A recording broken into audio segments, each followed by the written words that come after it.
എന്തായിരുന്നു സാർ? അല്ല ഞാനേ ഇവിടെ ഇപ്പൊ നമ്മളിപ്പോ ഒരു 3 ലക്ഷം റുപ്യ ഡിപ്പോസിറ്റ് ചെയ്താൽ 2 വർഷം കഴിഞ്ഞാൽ അത് 6 ലക്ഷം റുപ്യായിട്ട് തിരിച്ചു കിട്ടുന്ന ഒരു സ്കീം എന്തുണ്ട്? ഡബിൾ സ്കീം അതുണ്ടല്ലോ അല്ലേ? അല്ല എൻ്റെ ഒരു വീടിന്റെ അടുത്തുള്ള ഒരാളാണ് ഉണ്ണി എന്ന് പറഞ്ഞ ആളെ. അയാള് ഇവിടെ വന്നിട്ട് ഇങ്ങനെ കാശ് ഡിപ്പോസിറ്റ് ചെയ്ത കാര്യം എന്നോട് പറയായിരുന്നു. ഉണ്ണിരാജ്? അതെ അതെ, അദ്ദേഹം ഒരു 250 ഇവിടെ ഡെപ്പോസിറ്റ്. അതെ അല്ലേ? ഞാൻ ഒരു എന്റെ കയ്യില് വളരെയധികം കഷ്ടപ്പെട്ട് ബുദ്ധിമുട്ടി ഞാൻ ഉണ്ടാക്കിയിട്ടുള്ള ഒരു 3 ലക്ഷം റുപ്യ ഉണ്ട് എന്റെ. അപ്പൊ അത് ഞാനിവിടെ ഈ സ്കീമില് ഡിപ്പോസിറ്റ് ചെയ്താൽ 2 കൊല്ലം കഴിഞ്ഞ 6 ലക്ഷമായിട്ട് കിട്ടുമല്ലോ? കിട്ടും. Excuse me.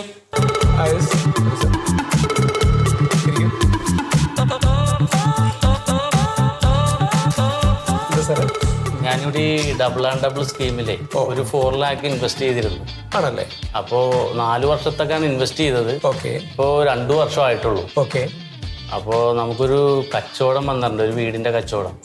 അപ്പൊ അതൊന്ന് വിഡ്രോ ചെയ്യാൻ കഴിയുമെന്ന് അറിയാൻ വേണ്ടിട്ട് വന്നതാണ്. പിന്നെന്താ സാറിന് എപ്പോ വേണമെങ്കിലും എടുക്കാമല്ലോ, സാറിന്റെ ക്യാഷ് അല്ലേ? 5 മിനിറ്റ് സാറേ.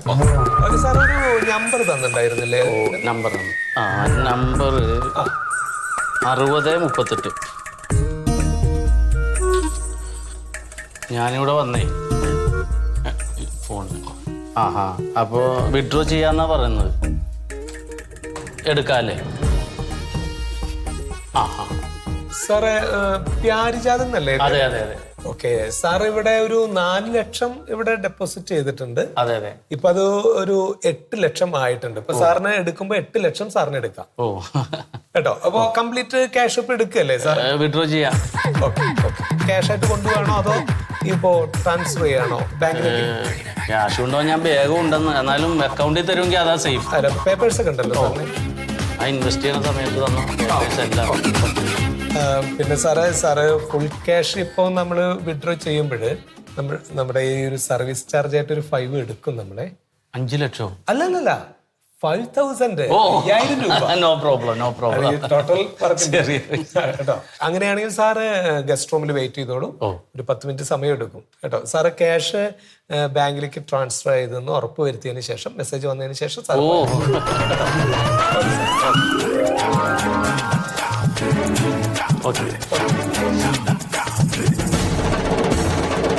സോറി സാറേ. അത് കുഴപ്പമില്ല. സാറ് എത്ര ഇൻവെസ്റ്റ് ചെയ്തു? ഞാൻ 3 റുപ്യ. ഇതിലെവിടെ വെച്ചിട്ടുണ്ടായിരുന്നല്ലോ? കൊണ്ടുവന്നിട്ടില്ലേ?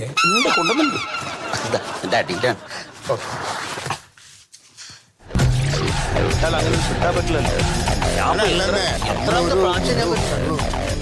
സംസാരിച്ച രീതിയൊക്കെ അങ്ങനെയല്ലയോ? എന്നോട് തന്നെ ഒരു മനുഷ്യൻ അളക്കാതെ ചെയ്യാൻ പറ്റില്ല. അല്ലാണ്ട് അത് അളക്കാതെ ചെയ്തുകൂടാ. അതല്ലേ?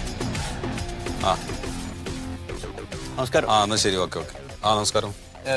ഈ പെരയുള്ളവര് എവിടെ പോയതാണെന്നറിയോ? ഞാൻ ഇവിടെ വാടകയ്ക്ക് താമസിക്കുന്ന ആളാണ്. വില്ലേജിലാ ജോലി ചെയ്യണത്. അത് ശരി. എന്തായാലും നിങ്ങൾക്ക് അറിയായിരിക്കുമല്ലോ എവിടെ പോയി. അയൽവക്കക്കാരാകുമ്പോ പറയാറുണ്ടല്ലോ. അറിയില്ല, ഞാൻ അവരുമായിട്ട് അത്ര ലോക്യത്തിലല്ല ഇപ്പോ. അല്ല, ഈ എന്തെങ്കിലും സാമ്പത്തിക ഇടപാടുമായിട്ട് ബന്ധപ്പെട്ടിട്ടാണോ ഈ അലോഹ്യത്തിലായത്? അല്ല, ചോദിച്ചു എന്നുള്ളതേ ഉള്ളൂ. ഉണ്ടോ? അതെ, സാമ്പത്തിക പ്രശ്നമുണ്ട്. അതന്നെയാണ് കാര്യം. എത്ര ഉണ്ട്? സത്യം പറഞ്ഞ ഒരു 25 ഉറുപ്പിയുടെ ഒരു ഇടപാടുണ്ട്. നമ്മള് രക്ഷപ്പെട്ട്. ഓന് 10 കൊടുക്കാണ്ട് എനിക്കും 10 തരാണ്ട്. ഞങ്ങള് 10 കൊടുത്തുള്ളൂ. അല്ല, ഇയാളെന്തീ വാങ്ങിയ പൈസ തിരിച്ചു കൊടുക്കാ? ഇതിപ്പോ ഞമ്മക്ക് 3 ആൾക്കല്ല പൈസ തരാനുള്ളത്. ഒരുപാട് ആൾക്കാർക്ക് കൈ കൊടുക്കാണ്ട് പോയി. ഞാൻ അറിഞ്ഞിക്കണേ. കേസ് കൊടുക്കാൻ പറ്റും. എന്തേ? കേസ് കൊടുക്കാൻ പറ്റില്ലല്ലോ. നമ്മുടെ കയ്യിൽ പൈസ കൊടുത്തു എന്നുള്ളത് എന്താ തെളിവ്? അതൊന്നും വരാം. ഇനിയിപ്പോ എന്താക്കും മാസേ?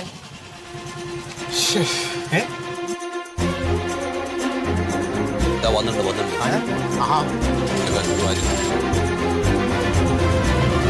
അതെ, ആ സ്ത്രീയോട് ഇപ്പൊ നമ്മളങ്ങനെ ചോദിക്കാൻ അയാളില്ലല്ലോ. ചോദിച്ചിട്ട് കാര്യമൊന്നുമില്ല, കിട്ടൊന്നുമില്ല. എന്നാലും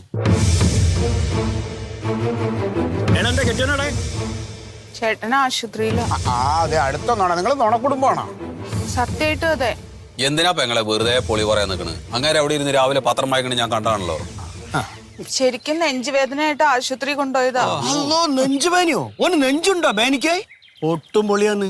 ഇതൊന്നും വിശ്വസിക്കരുത് നമ്മള്. ഞാൻ ആശുപത്രിന്ന് വന്ന വഴിയാ. ഇതവിടുത്തെ ബില്ല. നോക്കിക്കോളൂ. അങ്കിള് നോക്കി ആരെങ്കിലും ഒരാൾ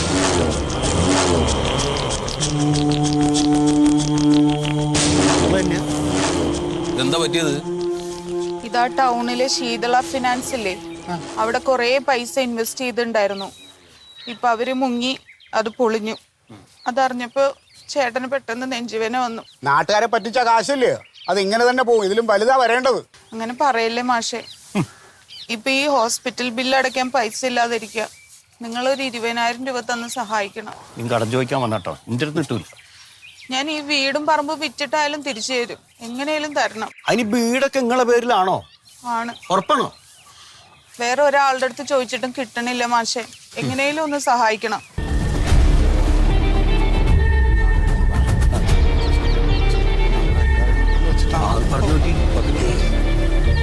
അപ്പോ ഇങ്ങനെ ആശുപത്രിക്കാരി ആയതുകൊണ്ട് അങ്ങനെ സഹായിക്കാതിരിക്കാൻ ഞങ്ങൾ മനസ്സനുവദിക്കുന്നില്ല.